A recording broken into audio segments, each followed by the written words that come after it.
오늘 하나님께서 우리에게 주시는 말씀은 구약성경 스가랴 13장 1절부터 9절 말씀입니다. 하나님께서 죄사함의 은혜를 베풀어 주심과 동시에 거짓 선지자들과 우상이 사라질 것을 말씀하십니다. 오늘 이 말씀을 통해서 우리가 알 수 있는 몇 가지 내용이 있습니다. 첫째로 하나님이 우리를 정결하게 하십니다 라는 것입니다. 하나님이 우리를 정결하게 하십니다.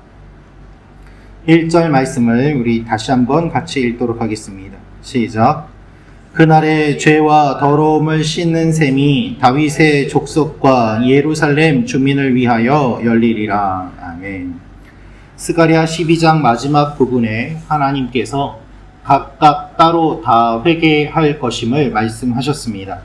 그리고 이어서 나오는 말씀이 더러움을 씻는 셈이 나오게 되리라 라는 말씀입니다. 특별히 그날의 죄와 더러움을 씻는 셈이 라고 되면서 하나님께서 반드시 그렇게 하실 것을 말씀하십니다. 본문에 기록되어 있는 이 셈은 단순히 씻는 것만이 아니라 죄와 더러움 자체를 근원적으로 해결하는 셈으로 볼 수 있습니다. 일시적인 용서가 아니라 완전한 용서, 회개하고 돌아오는 사람들을 하나님께서 완전히 거룩하게 하실 것임을 말씀하십니다. 여기에 더러움을 씻는 셈이라고 되어 있는데 더러움이라는 말의 원어는 월경이라는 뜻입니다. 비유적으로는 부정하거나 혐오스러운 것을 의미하는 말로 사용되었습니다. 율법에서 여성의 월경을 부정하다고 한 것은 여성을 무시하기 위함이 아니었습니다. 몸을 깨끗하게 하고 청결하게 해야 건강을 유지할 수 있음을 하나님께서 아시기 때문에 부정하다고 하시고 그것을 깨끗하게 하라고 말씀하신 것입니다. 월경 때 잠자리를 하지 않도록 율법을 주신 것도 백성들의 건강을 위한 뜻이 담겨 있습니다. 그 의미가 상징적으로 사용되면서 영적으로 부정한 것까지 포함하는 여러 의미를 담고 있는 단어가 되었던 것입니다. 그래서 여기에 기록되어 있는 이 더러움이라는 것을 우리가 생각해 본다면 하나님께서 우리의 모든 부정을 깨끗하게 하고 건강한 하나님의 자녀가 되기를 원하시는 하나님의 마음이 담겨 있는 것입니다. 우리가 회개하면 하나님은 언제나 우리를 정결하게 해주십니다. 이것이 하나님의 약속입니다. 예수 그리스도를 통하여 우리가 구원받았다는 것은 하나님의 자녀로 의롭게 되었다는 뜻이요. 또한 그리스도의 보혈로 우리가 정결하게 되었다는 뜻입니다. 여기에서 이야기하고 있는 죄와 더러움을 씻는 셈은 결국 예수님이 오심으로 이루어졌습니다. 예수님만이 우리를 완전하게 씻겨주시는 분이기 때문입니다. 여러분, 예수님의 거룩은 우리의 부정보다 큽니다. 그래서 예수님의 거룩이 우리를 덮을 수 있는 것입니다. 주님의 거룩하심이 우리의 죄보다 큽니다. 그래서 우리가 주님 앞에 나아가면 어떠한 죄든지 용서받을 수 있습니다. 이것을 기억하며 하나님 앞에 나아가는 여러분과 제가 되기를 원합니다. 오늘도 하나님께서 우리를 덮어주시고 하나님께서 정결하게 해주실 것입니다.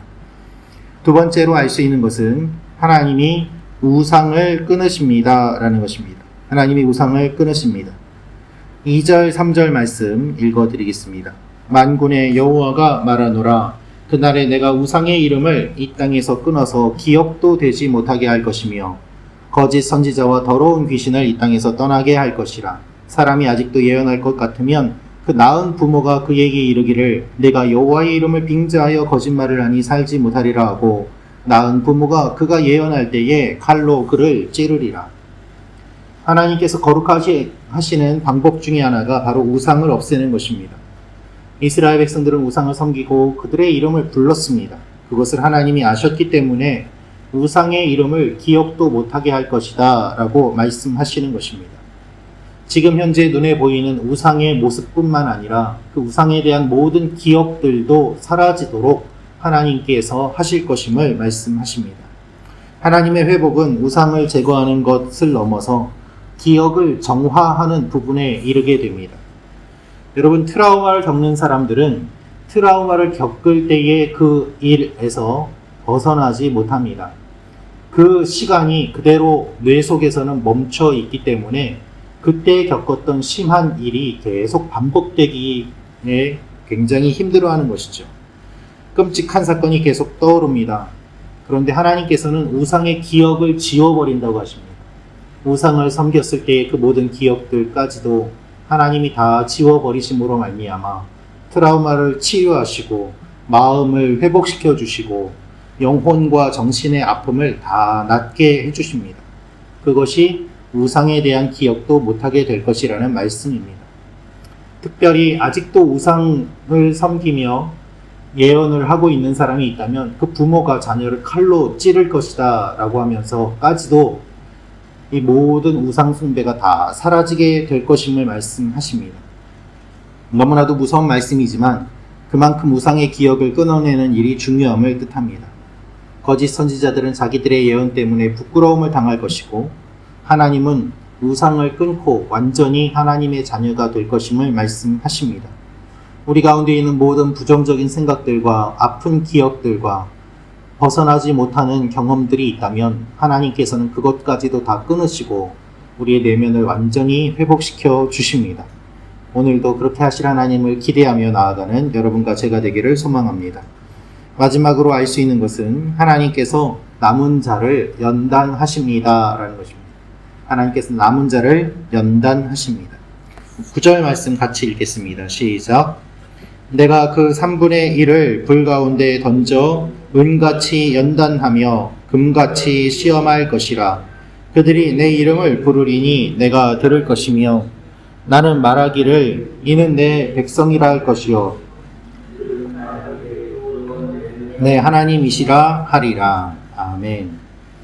계속되는 말씀을 통해서 온 땅의 3분의 2는 멸망하고 3분의 1은 거기 남을 것이라고 말씀하십니다.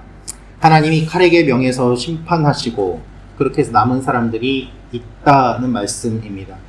그런데 이렇게 남은 사람들 가운데서도 하나님이 연단하시고 강하게 하셔서 이들이 은처럼 금처럼 나오게 될 것임을 말씀하십니다. 하나님이 참된 백성을 구별하고 만들기 위해서 이런 일을 이루시는 것입니다. 여러분, 우리의 삶에 문제가 있는 이유는 하나님이 우리를 단련하시기 위함입니다.